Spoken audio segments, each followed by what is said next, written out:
Hello friends, कैसे हो आप सभी। आशा करते हैं आप लोग अच्छे होंगे। फ्रेंड्स, आज हम स्टार्ट करने वाले हैं B6 सेमेस्टर ज्योग्राफी पेपर 1, जिसका कोर्स टाइटल है ज्योग्राफी ऑफ इंडिया। हिंदी में कहें तो भारत का भूगोल। चलिए क्वेश्चन स्टार्ट करते हैं। देखिएगा, प्रश्न एवं उनके उत्तर। खंड आ, अति लघु उत्तरीय प्रश्न। फ्रेंड्स, आपको बता दो वीडियो में अंत तक बने रहिएगा, क्योंकि बहुत ही ज़्यादा इम्पॉर्टेंट क्लासेज होने वाली है आपकी चैनल पे। ठीक है फ्रेंड्स, ध्यान दीजिएगा। क्वेश्चन नंबर फर्स्ट है, भारत में सिंचाई के साधनों का नामोल्लेख कीजिए। भारत की मानसूनी वर्षा अनियमित, अनिश्चित तथा अनियंत्रित होती है। भारत की मानसूनी वर्षा अनियमित, अनिश्चित तथा अनियंत्रित होती है। अतः कृषि प्रधान देश होने के नाते यहाँ सिंचाई की आवश्यकता होती है। भारत की मानसूनी वर्षा अनियमित, अनिश्चित तथा अनियंत्रित होती है। अतः कृषि प्रधान देश होने के नाते यहाँ सिंचाई की आवश्यकता होती है। भारत में सिंचाई के प्रमुख साधन हैं। पहला है कुएं, नलकूपों द्वारा सिंचाई। दूसरा है तालाबों द्वारा सिंचाई। तीसरा है नहरों द्वारा सिंचाई।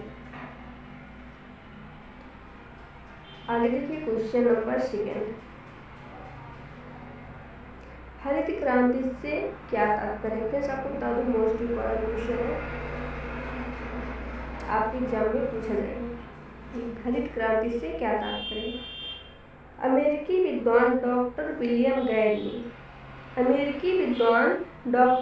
गैड ने सर्वप्रथम हरित क्रांति शब्द का प्रयोग करते हुए अधिक उपज देने वाली किस्मों के प्रयोग का उल्लेख किया था। यह जैव प्रौद्योगिकी के विकास का प्रथम चरण था।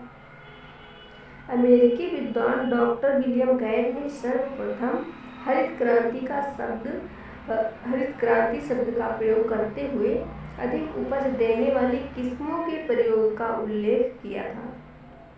यह जैव प्रौद्योगिकी के विकास का प्रथम चरण था।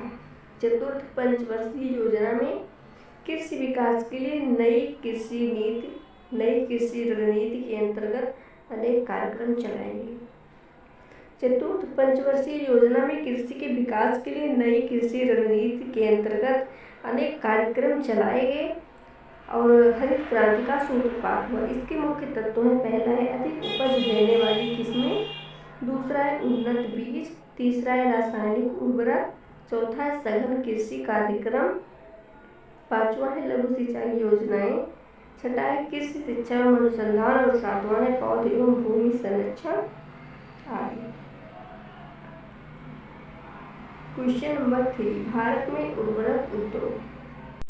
ये भी मोस्ट इम्पोर्टेंट क्वेश्चन है, ध्यान दीजिएगा। भारत में उर्वरक उद्योग कहाँ पे है। देश में प्रथम सुपर फास्फेट संयंत्र रानीपेट तमिलनाडु में 1906 में स्थापित किया गया था। सिंथेटिक अमोनिया तथा अमोनिया सल्फेट का उत्पादन क्रमशः 1944 तथा 1947 में प्रारंभ हुआ। भारत में सहकारी स्वामित्व वाले पहले उर्वरक कारखाने की स्थापना 1951 में बिहार में सिंदरी में की गई थी। किंतु उर्वरक उद्योग का विकास हरित क्रांति के दौरान शुरू हुआ। नाइट्रोजन एवं फास्फेट उर्वरकों का उत्पादन जो वर्ष 1951-52 में क्रमशः 85 एवं 63,000 टन था, वो 2010 से 11 में बढ़कर 268.8 एवं 121 लाख मीट्रिक टन हो गया। देखिए बस इतना ज़्यादा बढ़ गया।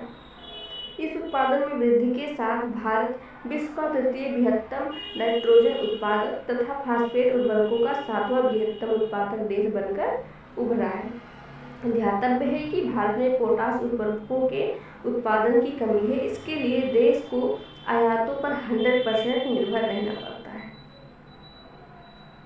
आगे देखिए क्वेश्चन नंबर 4, मृदा अपरदन। मृदा अपरदन का मतलब क्या होता है, सरल भाषा में बताएंगे आपको।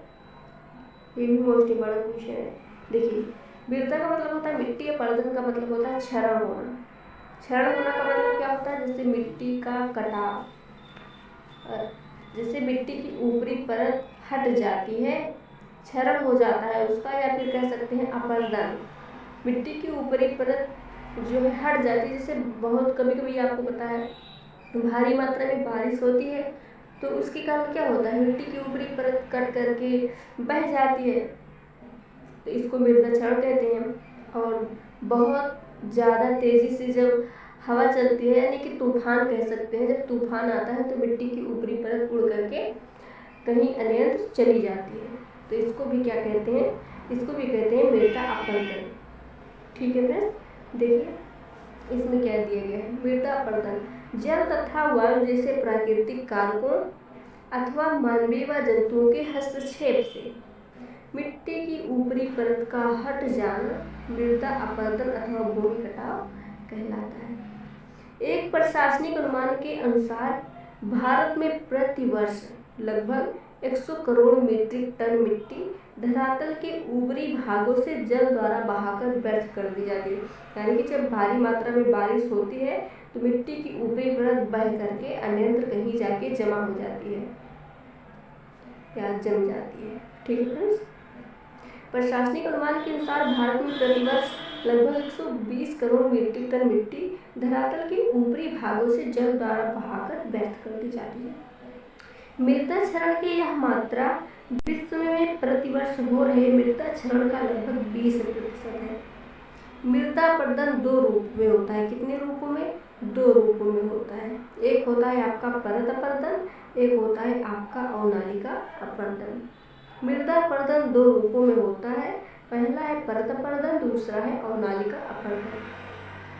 परत अपरदन मुख्यतः हिमालय पर्वतीय भागों में अथवा अवनालिका अपरदन पठारी भागों में होता है।